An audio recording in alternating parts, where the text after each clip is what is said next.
अस्सलाम वालेकुम नाजरीन, प्रोग्राम दूसरा रुख में खुशामदीद। मैं हूं आपका मेज़बान नादिर गुरामानी। नाजरीन, ईरान के ख़िलाफ़ जंग में अमेरिका के शामिल होने के बाद इस वक्त जो तज्ज़िये और जो सूरत हाल के हवाले से अगर बात करें तो वो मुख्तलिफ हो चुके हैं और पहले से अब ना वो सूरत हाल रही है और ना ही वो तज्ज़िये जो हैं अब वो रहे हैं जो चंद दिन पहले हम अपने प्रोग्राम्स में डिस्कस करते थे। इसी के साथ साथ अब ईरान पर हमले के बाद अमेरिकी सदर डोनाल्ड ट्रंप ने रिजीम चेंज का भी इशारा दे दिया है। जो उन्होंने ट्वीट किया है, जो सोशल मीडिया पर उनकी पोस्ट है, उसमें उनका वाज़े तौर पर इस तरफ भी इशारा है। अब हाल ही में हमने देखा कि पाकिस्तान की जानिब से अमेरिकी सदर डोनाल्ड ट्रंप के नोबेल इनाम के हवाले से जो था, नोबेल प्राइज़ के हवाले से हमने देखा कि जो पाकिस्तान का एक फ़ैसला सामने आया, उस हवाले से हमने देखा कि जो ईरान पर हमला हुआ, उस हमले के बाद अब पाकिस्तान के अंदर ना सिर्फ अपोजिशन जमातें बल्कि ख़ुद जो हुकूमत की इत्तेहादी जमात है पाकिस्तान पीपल्स पार्टी, उनके साबिक सेनेटर और साबिक चेयरमैन सेनेट रज़ा रब्बानी भी ये मुतालबा कर रहे हैं कि हुकूमत को नोबेल प्राइज़ के हवाले से जो फ़ैसला है वो वापस लेना चाहिए। इसी के साथ साथ अब अगर बात करें तो ईरान के हवाले से पाकिस्तान का मौक़िफ़ अब भी बड़ा वाज़ेह है और आज भी जो कौमी सलामती कमेटी का इजलास हुआ है उसमें इस तमाम सूरत हाल का जायज़ा लिया गया है। इसी के साथ साथ दूसरी जानिब अगर बात करें तो आज कौमी असम्बली का इजलास भी हुआ जिसमें बिलावल भुट्टो ज़रदारी ने ये वाज़ेह किया कि ईरान की जो इस वक्त सूरत हाल है उसमें पाकिस्तान को अपना किरदार अदा करना होगा और इस वक्त इस जंग को रोकना जो है वो नागुज़ीर है। इसी के साथ साथ हाल ही में जो सिफारती कमेटी ने दौरा किया था जिसको ख़ुद बिलावल भुट्टो ज़रदारी लीड कर रहे थे, उस हवाले से भी ऐवान को आगाह किया गया कि सिफारती सतह पर पाकिस्तान के मौक़िफ़ की किस हद तक जो है वो कामयाबी हुई है। इसी के साथ साथ सिंतास मुआहदा है जिस पर पीपल्स पार्टी या हुकूमत पहले भी बात करती रही है और आज भी बिलावल ने ये वाज़े किया कि अगर भारत शफाफ तरीके से पाकिस्तान को अपना पानी देता है तो ठीक है, नहीं तो फिर 6 जो दरिया हैं उनसे पानी जो है वो मैनेज किया जाएगा। अब जैसे मैंने शुरू में जिक्र किया कि अब सूरत हाल पहले से जो है वो तब्दील हो चुकी है। अब आगे सूरत हाल किस तरफ जाएगी, कौन सा रुख अख्तियार कर सकती है, हुमा बकाई साहिबा हमारे साथ मौजूद है, उनसे गुफ्तगू। हुमा साहिबा, बहुत शुक्रिया वक्त निकालने के लिए। आज से चंद दिन पहले जब हम आपसे भी बात कर रहे थे, दीगर जो हमारे गेस्ट थे उनसे भी बात कर रहे थे, उस वक्त सूरत हाल बिल्कुल मुख्तलिफ थी, हमारे तज्ज़िये भी मुख्तलिफ थे। अमरीका उस हवाले से उस वक्त भी उनके बयानात सामने आ रहे थे लेकिन वो बाज़ाब्ता तौर पर इस जंग में शामिल नहीं हुए थे। अब जो सूरत हाल तब्दील हुई है, आपका तज़्ज़िया क्या है, आप क्या देख रही हैं, क्या नज़र आ रहा है, सूरत हाल किस तरफ जा रही है?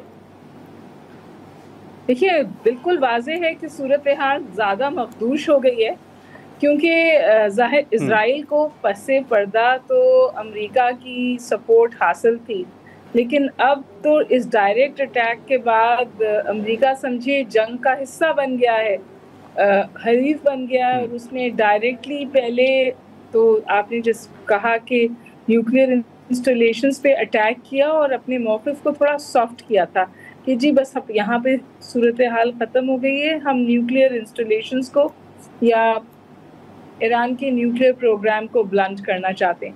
लेकिन मेरा ख्याल है कि जो ईरान की तरफ से रिटेलिएशन आया या रिएक्शन आया या जवाब आया, उसके बाद एक बार फिर हमने देखा that there is a change of stance. अभी जब मेरी आपसे गुफ्तगू हो रही है तो तेहरान पे बॉम्बिंग हो रही है और तेहरान से भी मिसाइल्स इजराइल पे दागे जा रहे हैं, तो सिचुएशन डिफ्यूज़ नहीं हो रही और ये ईरान का रिएक्शन शायद अनएक्सपेक्टेड था।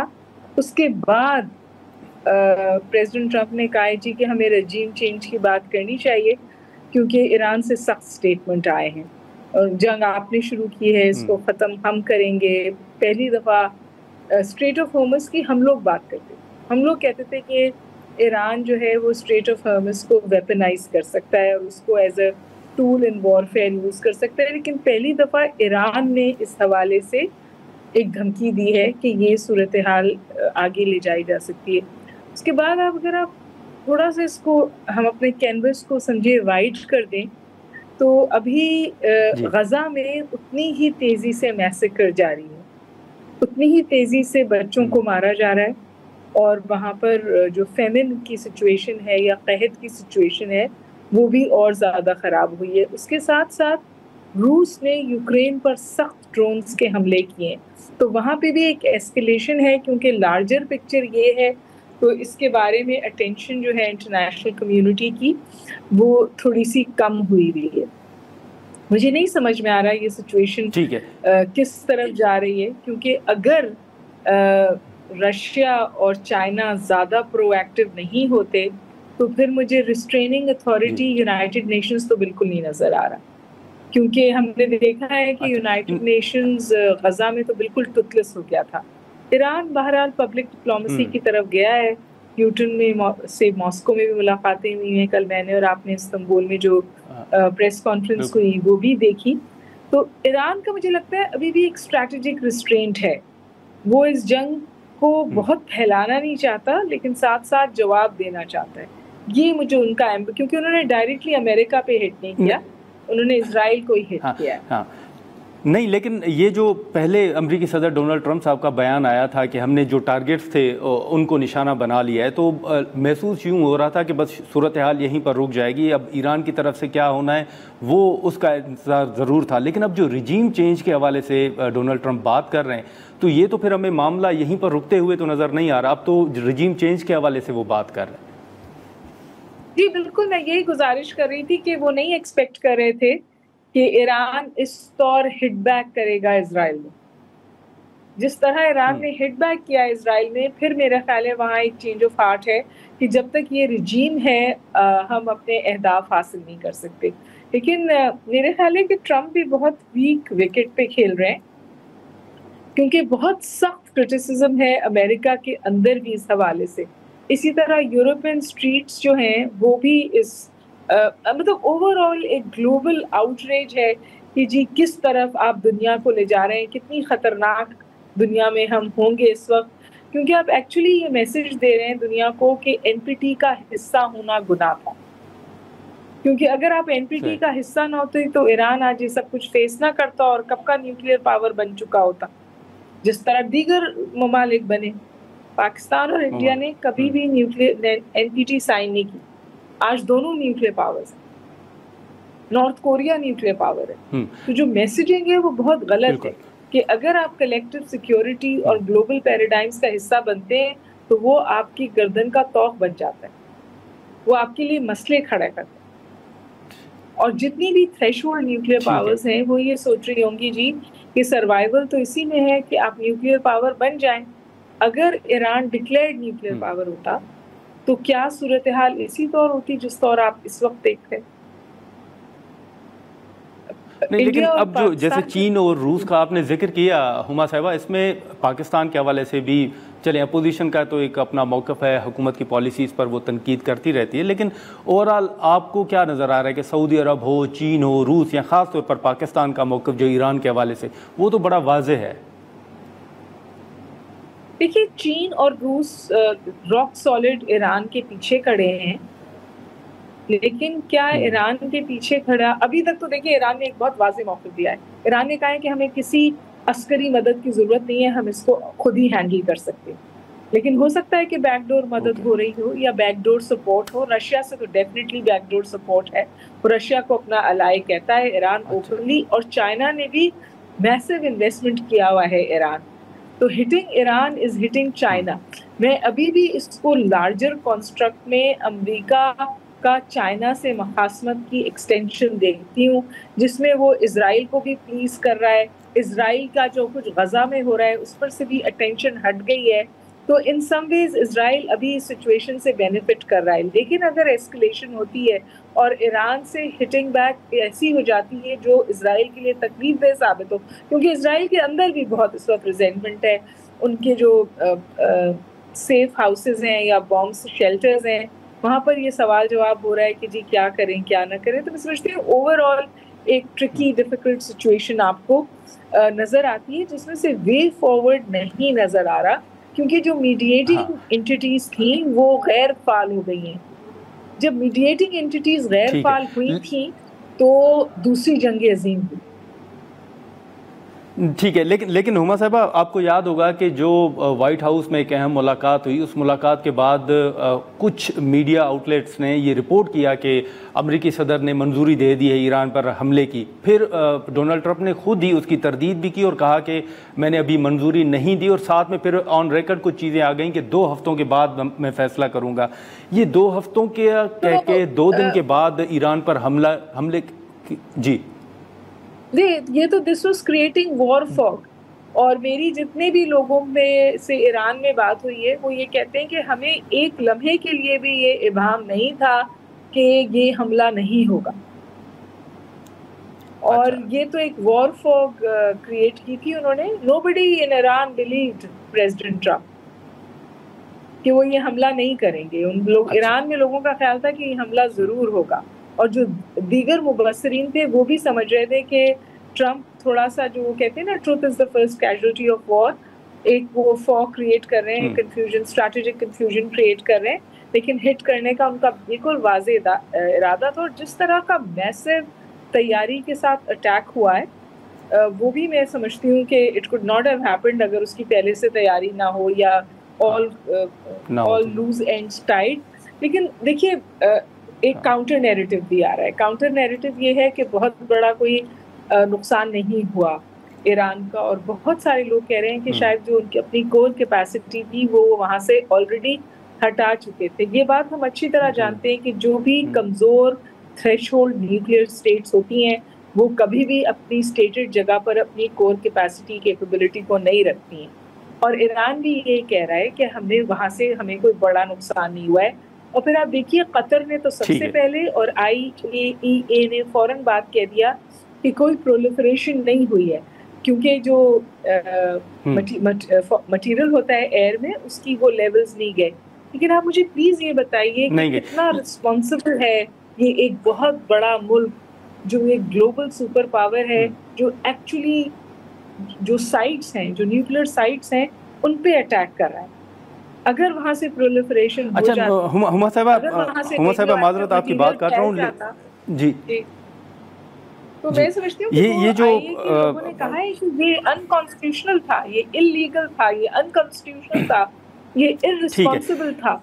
तो ट्रम्प्स प्रेसिडेंट, ठीक है, लेकिन हुमा साहिबा अब ये जो हुकूमत का फैसला है नोबेल प्राइज़ के हवाले से नॉमिनेट करना डोनाल्ड ट्रंप को, इस पर अब अपोजिशन हो गई या फिर मौलाना फजल रहमान साहब हो गए या रज़ा रब्बानी साहब हो गए, उनके बयानात तो आ गए। वैसे आप हुकूमत के इस फैसले को किस तरह देख रही हैं?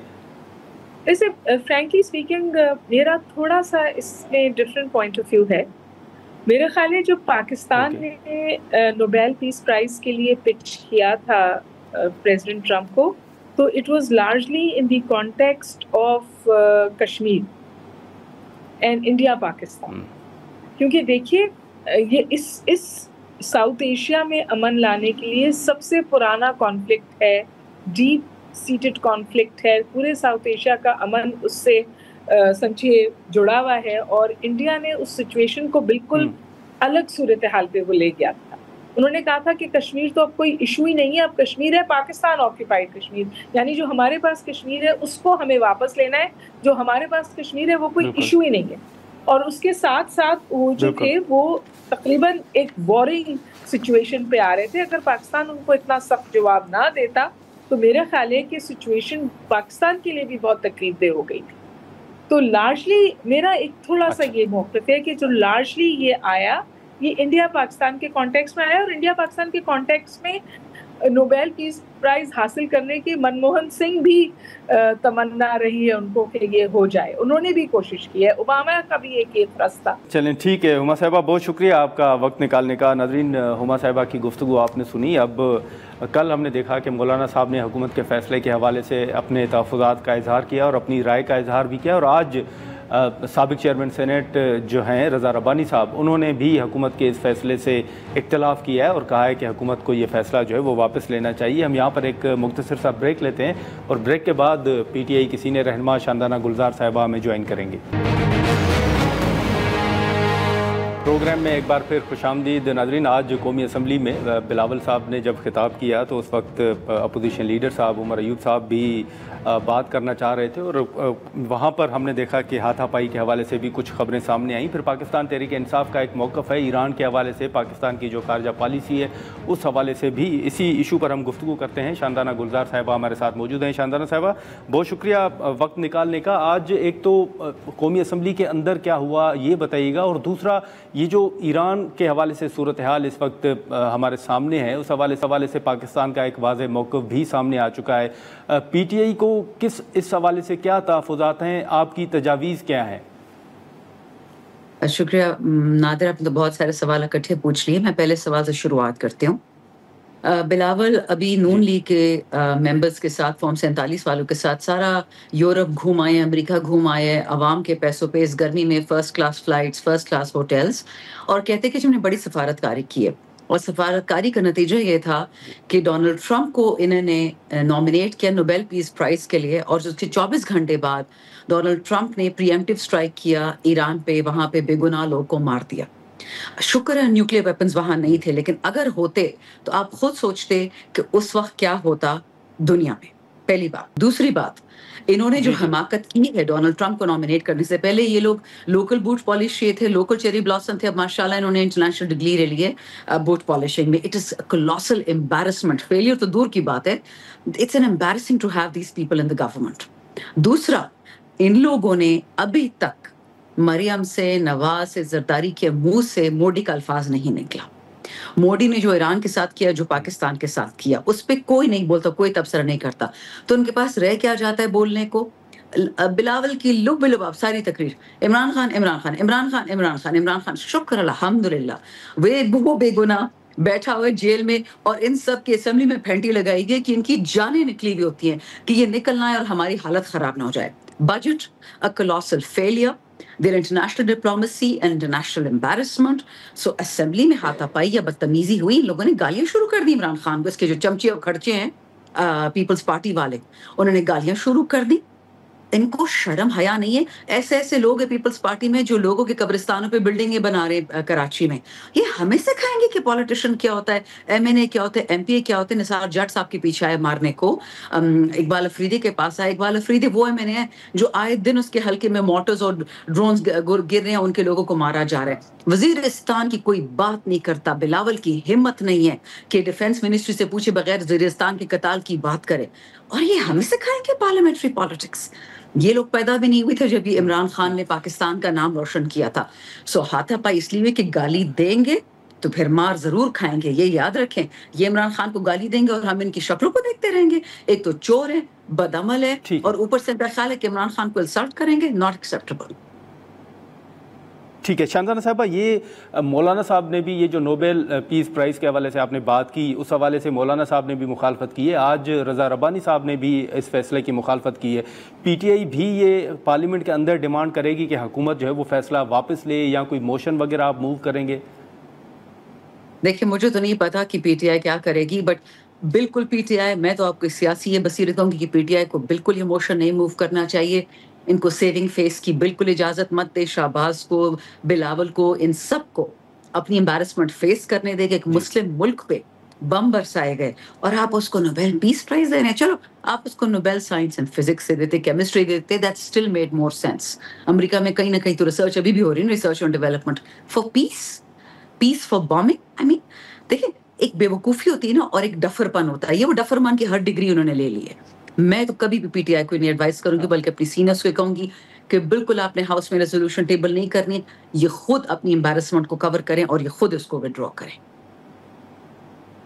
लेकिन शाहजाना साहिबा, अब ये जो बजट के हवाले से कौमी असम्बली में भी हमने आपका मौक़िफ़ सुना, पीटीआई का हमने मौक़िफ़ सुना, लेकिन सूबाई असम्बली के हवाले से, सूबाई हुकूमत के हवाले से कहा जा रहा था कि जब तक खान साहब से मुलाकात नहीं होगी हम बजट मंजूर नहीं करेंगे। तो अब ये जो बजट मंजूरी का अमल है, आप इसको किस तरह देख रही हैं कि क्यों करना पड़ा ये? देखिए, बहुत गंदी गेम इन लोगों ने स्टार्ट की है सूबे के खिलाफ। इमरान खान की एक वाहिद हुकूमत है और वो है केपीके में। आईनी और कानून तकाजे ये कहते हैं कि बजट को एक खास तारीख तक पास करना होगा, वरना हुकूमत 1 जुलाई से केपीके के तमाम अस्पताल, तमाम स्कूल, तमाम तनख्वाहें बंद हो जाएंगी। इससे ज्यादा और क्या चाहिए बाजवाई कुव्वतों को? जो अभी भी बाजवा और बाइडन के लोग हैं, चमचे खर्चे, वो तो यही चाहते कि केपीके हुकूमत बंद हो जाए। फैसला कल ये हुआ, केपीके की जो लेजिस्लेटिव असेंबली है, जो एमएनएज हैं, मैं थी नहीं कल, मेरे और काम थे, एमपीएज हैं, सीएम हैं, फिर पॉलिटिकल पार्टी का ये फैसला हुआ कि क्योंकि हमें इमरान खान से ये इंस्ट्रक्शन नहीं है कि केपी की हुकूमत को गिराना है, इसलिए बजट को मजबूरन पास करना पड़ेगा, क्योंकि ना इमरान खान तक रसाई है, और अगर ये बजट पास नहीं होता तो फिर केपीके की हुकूमत को ये लोग गवर्नर राज पे डाल देंगे, जो ये चाहते हैं। फैसला ये हुआ है कि जैसे ही इमरान खान से पहली मुलाकात शानदाना होगी, साहब आपको भी खदशा है कि गवर्नर राज पर डाल देंगे, ये आपको भी खदशा है? नहीं है, वो तो खुल के कहते हैं। देखिए, ये पश्तो में हमारी एक बहुत ही सख्त कहावत है कि दुआ करो कि दुश्मन गैरत वाला हो, लेकिन माजरत के साथ जो पाकिस्तान और इमरान खान का मुश्तरका दुश्मन है या बाजवाई कुव्वतें, वो गैरत वाले लोग हैं नहीं। वो पैसे के लिए 77 साल से अपनी नानी, बहन, माँ सबको बेच रहे हैं, अमेरिका और ये यूरोपियंस। गोरों के अभी तक नौकर हैं, अभी इनमें तो अकल हया तो है नहीं। सो what they have planned to do is somehow hurt Pakistan. Would Imran Khan want that? Never. Okay. Never for Pakistan. So हुकूमत KPK की ये बजट पास करेगी कंडीशनली। जैसे ही पहली मुलाकात खान साहब से होगी, उनके सामने पेश किया जाएगा और यही KPK असेंबली फिर 50 अमेंडमेंट्स करनी, 100 अमेंडमेंट्स करनी पड़ी, वो करेंगे। जो जरूरी चीजें हैं, अस्पताल, स्कूल, नौकरियां, उनके पैसे रुकेंगे नहीं, और जो अमेंडमेंट खान साहब कहेंगे वो हो जाएगी इंशाल्लाह। ठीक है, लेकिन शानदाना साहब, हाल ही में हमने वज़ीर आला साहब का एक बयान देखा था कि वो ये कह रहे थे कि वो असम्बली जो है, सूबाई असम्बली, वो भी तोड़ सकते हैं। अब हम देख रहे हैं कि मुज़ाकरात के हवाले से एक आपका मौक़िफ़ है, खान साहब के साथ मुलाकातों के हवाले से आपका मौक़िफ़ है, कोई रास्ता PTI के हवाले से बज़ाहिर नज़र नहीं आ रहा। तो आपके पास क्या वाकई अल्टीमेटली ऑप्शन यही होगा कि आप असम्बली तोड़ेंगे या दीगर ऑप्शंस भी हैं? देखिए, मैं अक्सर ये कहती हूँ, all options are on the table when it comes to Pakistan की बका और सलामती की बात है, तमाम ऑप्शंस टेबल पे हैं। लेकिन एक वाहिद ऑप्शन है which is not on the table, is -1 formula, कि जी इमरान खान को PTI से फारिग करो, सदारत से फारिग करो, इमरान खान को अंधेरों में धकेल दो, और -1 की टीम जो इनकी पसंदीदा टीम होगी उनको सामने ले आओ। वो कभी नहीं होगा। एज लॉन्ग एज उस पर एग्रीमेंट हो जाए, फिर हर चीज़ खुली है, एवरीथिंग इज ओपन। अच्छा, लेकिन ये जो हाल ही में आपने पीपल्स पार्टी के हवाले से, शानदाना साहबा, शुरू में आपने तनकीद भी की, लेकिन आपके सामने है कि असद कैसर साहब ने राजा साहब से रब्ता किया था और उनको कहा था कि बजट में वो हुकूमत के बजाय आपका साथ दें। तो क्या PTI की पीपल्स पार्टी से भी कोई बातचीत चल रही है? देखिए, मैं तो पार्टी की स्पोक्स पर्सन नहीं हूँ, मैं एक MNA हूँ, अपने हल्के के लिए बोलती हूँ, अपने लीडर के लिए बोलती हूँ। अब असद कैसर साहब वो लोग हैं, असद उमर हो गए, सॉरी उमर अयूब साहब हो गए, वो लोग हैं गौहर भाई, जिनको खान साहब ने पावर दिया हुआ है कि वो जिससे नेगोशिएट करे उससे ना। मैं तो कॉमन सेंस बात करती हूँ। जिस पार्टी ने बीबी शहीद के कातिलों से समझ बिलावल को मिनिस्टर बना, क्या उस पार्टी पे जा सकता है जो शहीद बीबी जैसे कर सकते हैं जनरल बाजवा के साथ, सिर्फ इसलिए कि बिलावल बन जाए फॉरेन मिनिस्टर? वो इमरान खान के या पाकिस्तान के सगे हो सकते हैं? सवाल ही पैदा नहीं होता। अच्छा, चलें ठीक है शानदाना साहिबा, बहुत शुक्रिया वक्त निकालने का। नाज़रीन, शानदाना गुलजार साहिबा गुफ्तगू आपने सुनी। हम यहाँ पर एक मुख्तसर सा ब्रेक लेते हैं और ब्रेक के बाद सीनियर पॉलिटिशियन एतजाज़ एहसन साहब हमें ज्वाइन करेंगे। प्रोग्राम में एक बार फिर खुशामदीद। नाज़रीन, आज जो कौमी असम्बली का जिक्र हुआ, जो हमने शुरू में बात की, जो बिलावल साहब ने मौक़िफ़ रखा सामने, लेकिन उसी के साथ साथ जो दीगर ऑप्शंस या जो अपोजिशन रहनुमाओं का भी हमने जैसे जिक्र किया कि रज़ा रब्बानी साहब का बयान है, मौलाना साहब का बयान है। अब ये तमाम जो सूरत हाल है, इस पर हम गुफ्तगू करते हैं। सीनियर सियासतदान, सीनियर कानूनदान एतजाज़ एहसन साहब हमारे साथ मौजूद हैं। एतजाज़ साहब, बहुत शुक्रिया सर वक्त निकालने का। सबसे पहले तो सर ये जानना चाहूँगा कि इस वक्त जो ईरान की सूरत हाल है, पहले जो अमेरिका की जानिब से बयानात आ रहे थे, अब वो बाज़ाब्ता तौर पर ईरान के ख़िलाफ़ जंग का हिस्सा भी बन चुके हैं। अब आपको सर पाकिस्तान का मौक़िफ़ भी आपके सामने है, आप सर किस तरफ सूरत हाल जाते हुए देख रहे हैं? पाकिस्तान एक बड़े मसले में फंसा दिया है पाकिस्तान को इस हुकूमत ने, बहुत बड़ा मसला है। और मसला यह है कि आप अंग्रेज़ी में कहते हैं there is no free lunch. कोई आपको वैसे नहीं ज़ियाफ़त आपकी करता जब तक there is no free lunch, ये मुहावरा है।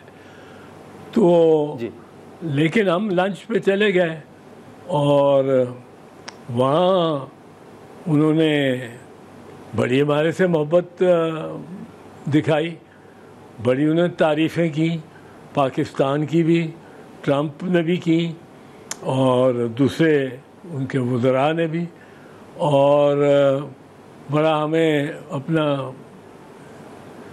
फितरी इत्तेहादी बताया। और 1 घंटे की मुलाकात 2 घंटों में गुजर गई।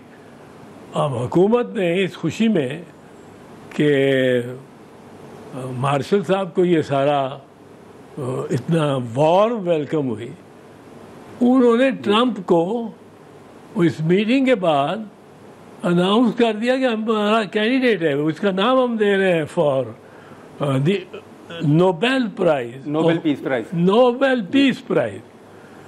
अब ये पता नहीं कोई फॉरेन ऑफिस से कंसल्ट करता है नहीं करता, ये कोई जो महकमा होता है उसकी जिम्मेदारी कुछ होती है, उसके कुछ तजर्बात होते हैं, वो आपको कॉशन कर देते हैं कि ये ना इस तरह एकदम ना अनाउंस करो। उसने को कह दिया पाकिस्तानी इज़ गुड पीपल, और तो आपने उनको कहा जी इसको तो पीस प्राइज़ मिलना चाहिए, नोबेल पीस प्राइज़। और जिस दिन आप उसको कर रहे हैं नोबेल पीस प्राइज़, उसके अगले दिन वो वॉर शुरू कर देता है। पीस नहीं, वो जंग एक इस्लामी मुल्क पे, बहुत बड़े इस्लामी मुल्क पे वो पूरी मतलब है कोई उसने कसर नहीं छोड़ी, जितनी बड़ी जंग का पहला धमाका उसने किया। अब ट्रंप ने भी एक कमाल पाया है और रियाकारी में उसने बड़ा पाया। आप देखें कि उसने पहले ईरान और अमेरिका के मुज़ाकरात शुरू करा दिए। मुज़ाकरात हो रहे, 5 सेशन हुए, 6वां सेशन होना था कि ये इजराइल के दरमियान जी इजराइल से हमला करा दिया ईरान पे, और वो सारे जो, और कोई ईरान ने कोई ख़तरा नहीं की घंटी नहीं बजाई थी, कोई ललकारा नहीं था इजराइल को, और इजराइल ने अपने मिसाइल दाग दिए ईरान पे, उससे वो। लेकिन इतना सब सर ये जो सर मौलाना साहब का बयान है, या आज रज़ा रब्बानी साहब भी नोबेल पीस प्राइज़ के हवाले से बात कर रहे हैं, सर आप भी इत्तफाक करते हैं कि हुकूमत को ये फैसला वापस लेना चाहिए? हाँ बिल्कुल। अब तो भाई पीस प्राइज़ का मतलब क्या है? जो दुनिया में अमन लाए। ये तो जिसने जंग शुरू कर दी, ये जंग अमेरिका इस जंग में नहीं था, इसने तो बिल्कुल अपोजिट किया है ना। और आप ये देखें कि इसमें जो मैं आपको बता रहा हूँ, ये बड़ी इन्होंने जी दोनों दफ़ा बड़ी चालाकी से, ये जो बमबारी के मामले में जब इजराइल ने हमला किया और मिसाइलें उसकी आईं, तो उसकी रिटेलिएशन में फिर ईरान ने किया पहला हमला अनप्रोवोक्ड, कोई उसमें किसी को अंगेख्त नहीं किया गया, वो इजराइल ने किया। इजराइल चाहता था कि जंग हो और फिर ये भी कि अमेरिका उस जंग में इन्वॉल्व हो जाए। अब वो दोनों अपने मकासद हासिल करने में कामयाब रहा है, लेकिन पहली जब बमबारी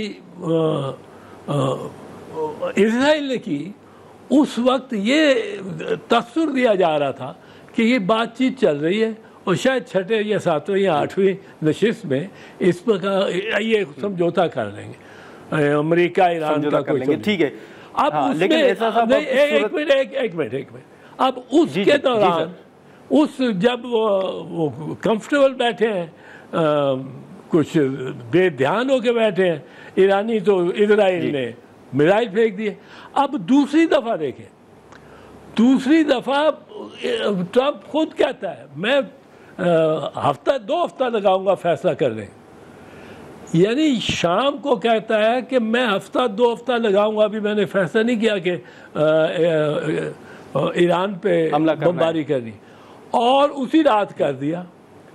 अब ईरानियों को तो ये 2 हफ्ते तो मिल गए थे कि 2 हफ्ते तक नहीं कुछ होगा, तो उसी रात बमबारी कर दी।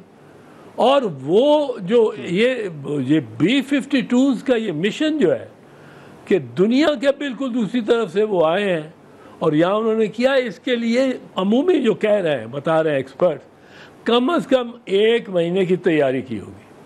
अब 1 महीने से ट्रंप अगर मंसूबा बना रहा है और उसने बना लिया है कि ईरान पे बमबारी करनी है और ईरान के साथ जंग करनी है, तो उसने पहला ये है कि इनको टॉक्स में लगाओ, और इसराइल को कहो हमला कर दे। नाज़रीन, यहाँ पर एक शॉर्ट ब्रेक लेते हैं और ब्रेक के बाद यहीं से गुफ्तगू को आगे बढ़ाते हैं। प्रोग्राम में एक बार फिर खुशामदीद। ख्वाजा आसिफ साहब का बयान आया कि हाइब्रिड हुकूमत है और बहुत अच्छा सिस्टम चल रहा है, अगर ये पहले भी होता तो शायद इतना नुकसान ना होता। इस बयान को सर आप किस तरह देख रहे हैं? ख्वाजा आसिफ को सीरियसली नहीं लेना चाहिए। ख्वाजा आसिफ बात करता है, उसको पता ही नहीं, सोच ज़हन में नहीं होती कोई, वो कर देता है हाइब्रिड की हुकूमत, उसके साथ कोalition हुकूमत की बात शुरू कर दो, उस पर कर देगा, वो लेक्चर दे देगा, आपको एक लेक्चर दे देगा। वो ख्वाजा आसिफ ने ये जो बात की है, लेकिन इसमें एक सच्चाई जो नज़र आई है हमें कि ये पहले भी हाइब्रिड ओपिनियन हो, ये पाकिस्तान में सियासतदानों की खुद मुख्तार हुकूमतें अभी तक नहीं आई, स्वाय शहीद जुल्फ़िकार अली भुट्टो के, जो पूरी तरह अच्छा खुद मुख्तार थी और ये फ़ौज उनको डिस्टेबलाइज करने की कोशिश नहीं कर रही थी। अब वाजे पाकिस्तान ने पॉलिटिकल गवर्नमेंट्स को तस्लीम नहीं किया, ख़ास कर जो टॉप एचेलॉन्स होते हैं। और हमें जब मैं 1988 के वाक़यात का गवाह हूँ, पुरानी बात है, पर 88 में पहली मरतबा एक सिविलियन हुकूमत इलेक्शन लड़ के और बन रही थी जी, और इन्होंने हमारे साथ मुज़ाकरात वगैरह शुरू कर दी, और ये अल्टीमेटली हुआ भी ये कि उन्होंने हमसे 3 कलीदी जो महकमे थे वो ले लिए जी, foreign affairs, defence and finance, और हमें कहा आपको एक बड़ी इम्पोर्टेंट दे रहे हैं इंटीरियर की मिनिस्ट्री, और मुझे बीबी शहीद ने इंटीरियर मिनिस्टर बना दिया। पर अब वो उसमें हुआ ये कि अब ये सियासतदानों को हुकूमत देते हैं, हुकूमत देने को तैयार है, इक़्तिदार देने को तैयार नहीं है। हुकूमत और चीज़ है, इक़्तिदार और चीज़ है। हाँ, लेकिन ऐसा साहब सर आखिर में सर मैं सिर्फ आपकी ये राय जानना चाहूँगा कि सर अब इतने इश्यूज़ हैं, खान साहब के केसेस हैं, पीटीआई की एक अपने मुतालबात हैं, सर आगे कैसे बढ़ा जाए? सर आपकी तजवीज़ क्या है, किस तरह मामलात को आगे बढ़ाया जाए? कंसेंसस सारी जनता का, सारी पब्लिक का होना चाहिए, और उसके लिए जो कैदी नंबर 804 है उसकी भी रिहाई। फिर आप एक कंसेंसस पे जिस पे पहुंचेंगे, सब मिलके और वो कंसेंसस बनेगा, वरना ये कंसेंसस नहीं बनेगा, कोई इत्तफाक नहीं होगा आपकी कौम के अंदर। अच्छा, लेकिन सर फिर आप नहीं समझते कि इस हुकूमत के ऊपर जितने सर सवालात उठ रहे हैं, तो खुद पीपल्स पार्टी इस इत्तेहाद का हिस्सा है, हुकूमत का हिस्सा है, तो उनको अलग हो जाना चाहिए? आपकी कोई तजवीज़ है? क्योंकि इस हुकूमत के ऊपर बड़े सवालात हैं। नहीं, मेरी तो तजवीज़ ये रही है अपनी पार्टी के साथ भी कि इनके साथ हुकूमत ना बनाएं, ये हमें नुकसान का सौदा है, और ये बनाते हैं बनाएं। ये तो अब पैरों में बैठे हुए हैं प्राइम मिनिस्टर साहब, फील्ड मार्शल के पाँव में बैठ के ये कहते हैं, ये जो सजेशन है, ये अब ये कहते हैं ये फील्ड मार्शल की तरफ से आई है कि नोबेल प्राइज़ दो, वो मिले हैं लाख, वो बड़े खुश हुए हैं, उन्होंने कहा इनको नोबेल प्राइज़ दो। अब मुझे नहीं पता, पर शरीफ ख़ानदान के करीबी ज़राए ये कह रहे हैं कि ये वो उधर से फ़ौज की तरफ से ये थी तजवीज़ कि आप इसको फ़ौरन नोबेल प्राइज़ का अभी जिक्र होने वाला है, मौसम आने वाला है, आज के इस ज़माने में ही कंसिडर कर रहे होते हैं, तो आप अपना कैंडिडेट इसको बना दें। अब आप कैंडिडेट बना रहे हैं, ये नहीं देखते कि इसने कितने बच्चों को गजा में जो इसने किया है ट्रंप ने, जहाँ ये गोल्फ कोर्स बनाना चाहता है, हमारे 60,000 हमारी लाशें वहाँ पड़ी हुई हैं, उस पर गोल्फ कोर्स बनाना चाह रहा है, इसको आप नोबेल पीस प्राइज़ देंगे? चलें ठीक है। एजाज साहब, सर कई सवालात थे, लेकिन सर मुझे इशारा किया जा रहा है कि वक्त ख़त्म हो गया, नहीं तो कई अहम सवालात थे जो सर आपके सामने रखने थे, लेकिन इंशाल्लाह आपसे गुफ्तगू होगी। बहुत शुक्रिया वक्त निकालने के हवाले से। नाज़रीन, एजाज अहसन साहब की गुफ्तगू आपने सुनी। अब मुख्तलिफ़ चीज़ें और मुख्तलिफ़ सवालात जो उठ रहे हैं उस हवाले से हुकूमत अपनी एक जो तजवीज़ है या हुकूमत का जो अपना मौक़िफ़ है वो आज कौमी असम्बली में भी रखा गया, पीपल्स पार्टी के रहनुमाओं ने प्रेस कॉन्फ्रेंस में भी रखा। अब देखें कि आने वाले दिनों में क्या डेवलपमेंट सामने आती है। आज के प्रोग्राम में इतना ही, इजाज़त दीजिए, अल्लाह हाफ़िज़।